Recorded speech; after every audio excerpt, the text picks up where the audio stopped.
The Russia-Ukraine conflict seems to continue to escalate. Today, Joe Biden announcing that the United States is stopping the importation of Russian oil. This is what he said at the White House. Today, I'm announcing the United States is targeting the main artery of Russia's economy. We're banning all imports of Russian oil and gas and energy. That means Russian oil will no longer be acceptable at U.S. ports, and the American people will deal another powerful blow to Putin's war machine. This is a move that has strong bipartisan support in the Congress and, I believe, in the country. Americans have rallied to support their Ukrainian people and made it clear we will not be part of subsidizing Putin's war. So Joe Biden is going to be stopping the importation of Russian oil. We are looking around at the gas pumps. Many Americans are recognizing that gas prices are already out of control, and so they're wondering what this is going to do to their pocketbooks. Joe Biden is here addressing some of that. Putin's war is already hurting American families at the gas pump. Since Putin began his military buildup on Ukrainian borders, just since then, the price of the gas at the pump in America went up 75 cents. It was going up and already. With this action, it's going to go up further. Yep. I'm going to do everything I can to minimize Putin's price hike here at home. In coordination with our partners, we've already announced that we're releasing 60 million barrels of oil from our joint oil reserves. Half of that, 30 million, is coming from the United States. And we're taking steps to ensure the reliable supply of global energy. We're also going to keep working with every tool at our disposal to protect American families and businesses. Man, he is having a difficult time talking. You can see sort of coughing. He's having a difficult time, I think, connecting sentences. And he had a difficult time with billions and millions, and I don't really know what he was going for. So let's take a look at the White House fact sheet. They printed this out for us. You can see they gave us some details on this. It tells us that Biden is going to sign an executive order, another one, to ban the import of Russian oil, liquefied natural gas, and coal to the United States. Says this is a significant action with widespread bipartisan support, and it's going to continue to put pressure on Putin. Here it says some details. Now, it's a big, long, White House statement that they usually put out. A couple details here, though, and we'll do some math on this. The importation into the United States of crude oil last year was 700,000 barrels per day. Remember what Joe Biden said, 30 million in new barrels. We're going to do the math on that, see how long this will get us. And you can see it kind of adds up. Let's see.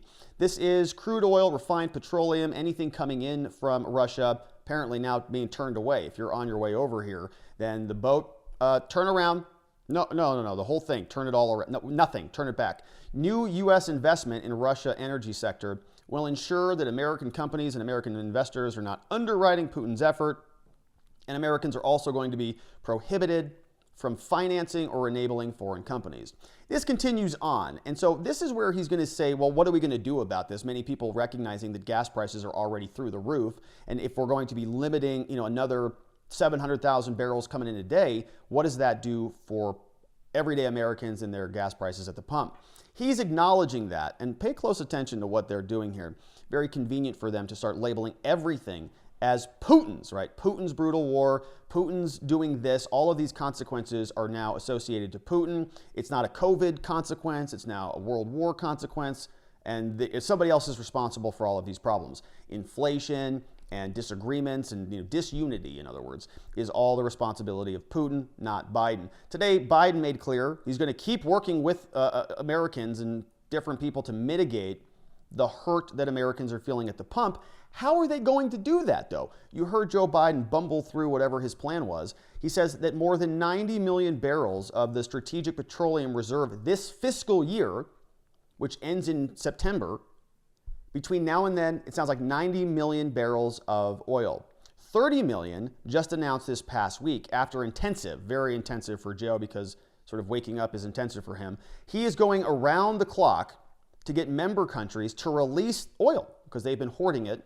And rather than drill for it here in the United States or increase domestic production, they'd rather just go ahead and go buy it from an emergency reserve. It says here the United States is committing half of that in an emergency sale. It says we're in conversations with a range of energy producers and we're going to be taking further steps. And so you can just do the simple math on this. The math here is telling us 30 million barrels came about from the emergency sale. The emergency sale, 700,000 barrels from Russia per day was what was being imported. So those 30 million barrels are supposed to be displacing 700,000 barrels coming in per day. We do the math on that. 30,000 barrels divided by 700,000, that gives us 42.8 days of additional supply as a result of this emergency tapping, these emergency sales.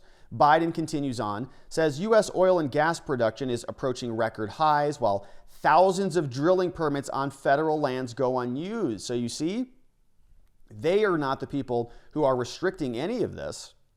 There's a bunch of unused oil wells out there that those oilers, those drillers, aren't even using in the first place. So we don't need to do anything. All we need to do is continue to transition to clean energy. And so we haven't done anything. Biden's federal policies, he says, are not limiting the production of oil and gas. Well, that's weird because I remember on the first day that Joe Biden took office, he nixed the Keystone XL pipeline. You remember this? It says he halts the Arctic refuge leasing. And look at this article, January 20th, 2021. It says President Biden on Wednesday signed a sweeping executive order that revokes a key permit for the controversial pipeline, halts oil and gas, carries out several other environmental actions, deals a devastating blow to approximately 12,000-mile pipeline that carries oil from Canada to the U.S. Why it was opposed by environmental and indigenous groups. And so no oil. Joe Biden's policies, though, not at fault for any of this stuff. The rest of this continues, says, in the long run, we cannot drill our way out of this stuff, boys and girls. Says the only way to eliminate Putin's and everybody else's ability to use oil as an economic weapon, to get off of oil, he says. Now, Russia has responded to this, unhappy about it, said that they're warning of $300 a barrel oil.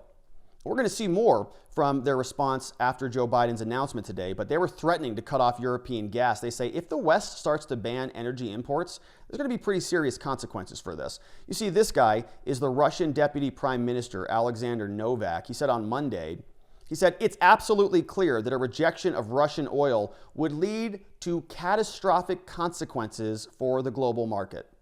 Said that on Monday in an address on state TV. The surge in prices would be unpredictable. It would be $300 a barrel, if not more.